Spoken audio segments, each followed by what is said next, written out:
this is the Fleur de Lis silk screen, and it's orange, and I have the orange side down, facing down. And I'm using the black souffle clay. And I have the Liquitex Basics, and let's see what color this is, bright aqua green. But I thought I can make this look antique-y if I'm not happy with as bright as it is, but it really seems almost like a patina color to me. So that's why I'm using it. So I'm just going to pour a little out onto my squeegee, or if you're using a credit card type of thing, that works too.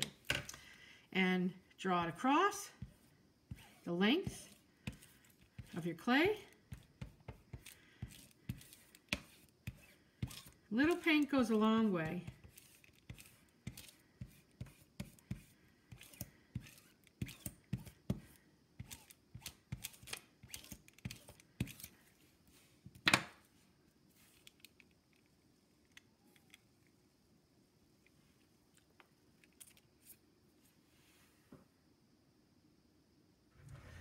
So this is the silk screen that we just did, and I've let it dry. I washed all my tools, and now what I want to do is place it in this box I have that's glass on different sides, and I thought it would be a fun little box.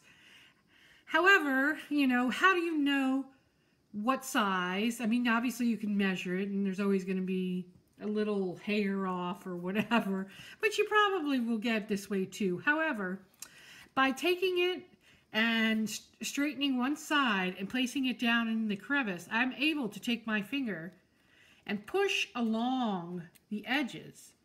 And I'm doing this gently, and this is a good tip, because you'll see when I flip this over, it's going to leave marks on where I should cut. So that's a great tip right there. If you're having trouble lining it up or getting it to cut, you know, to the right size, you can place it inside or place it on wherever you need to and give a little pressure, and you should be able to get a little indent on the back so that you can have the right size. So I'm just going to cut off where I had the little marks and hope for the best. And so don't get rid of these pieces, save them. I want to see it when I open it, so I want to make sure it's turned the right way, and for me it's this way. So on the underside, of course you want to make sure that it's clean, which I had just cleaned this thing, and now I stuck it back on there and dirtied it up again, because you don't want to get anything on there. Now you can bake the wood in the oven, and it really shouldn't hurt it. So I'm just going to line this up in here. However, you may want to test it first and go ahead and bake it first. A lot of times wood has some moisture in it, so it's oftentimes good to bake it first. That way, you know, it takes out that moisture, and you're not going to have your clay cracking or whatever if it moves while it's in there. So I'm just using my fingers to kind of coax it right into space. And it fit pretty darn good, I must say. And you want to keep the underside clean too. You know, you could actually do both sides, silk screen it or whatever. But as you're doing this, make sure you don't trap any air, because you don't want any air pockets in there. That'll separate it from the glass. And I see I've got one, so I'm trying to coax it to the side. You could even use your, you can even use your rod to help too. And that'll push anything to the side that's there if there's any air pockets. You know, you could texture this if you wanted to. Whatever you want to do, really. Sky's the limit. But look at how cool that looks. Now, what I'll generally do if I'm working with glass is I'll go ahead and bake it, and then I pull it off and glue it back on. However, this may stay beautifully because the way it's in here, you may not need to do that. In fact, if you wanted to, you could have added a little bit of glue, like a weld bond in there, but I don't really like to do that with glass because it tends to show. And I really, you know, when I'm working with the glass, I don't want it to show. And actually, one of the things also is if you're looking at it from the top, you should be able to see if there's any air pockets. And I'm not seeing any air pockets.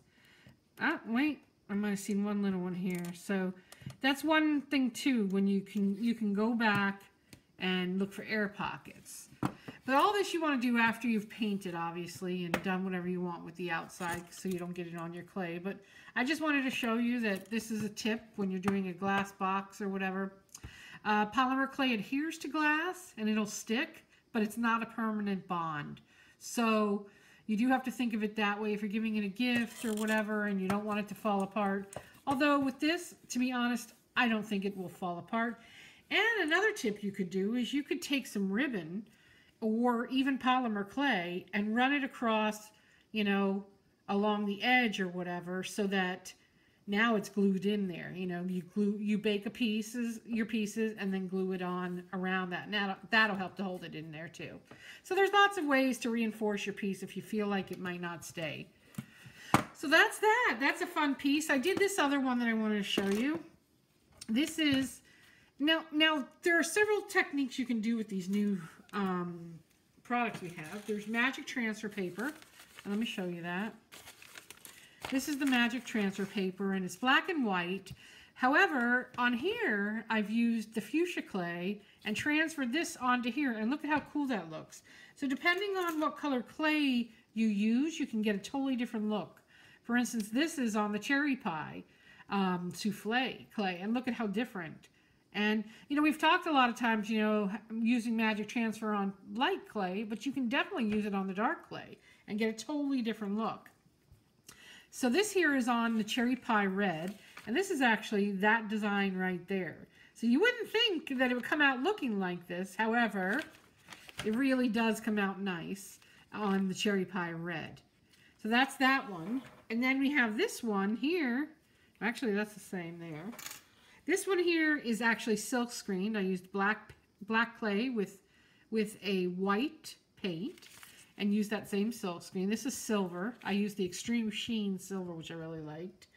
And then I did some other pieces here. I did this here is the script that's on the magic transfer paper, transferred onto the fuchsia clay.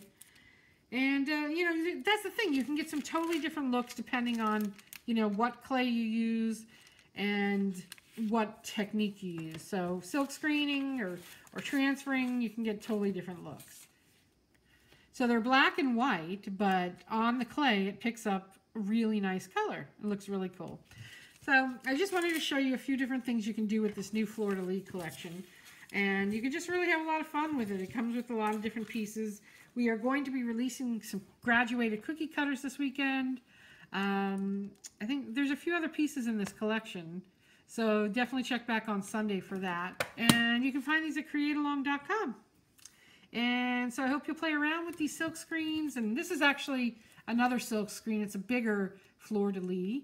And so you can get a totally different look with that as well. And actually, here's a bracelet I did with this silk screen. And I added some of the painted design. And this is a stone I had. And so you can get different looks, cut out different pieces of it, and, you know, and put it together for a different look. And just have fun with it. So, hope you enjoy playing around, and I will see you next time. Thanks for joining me.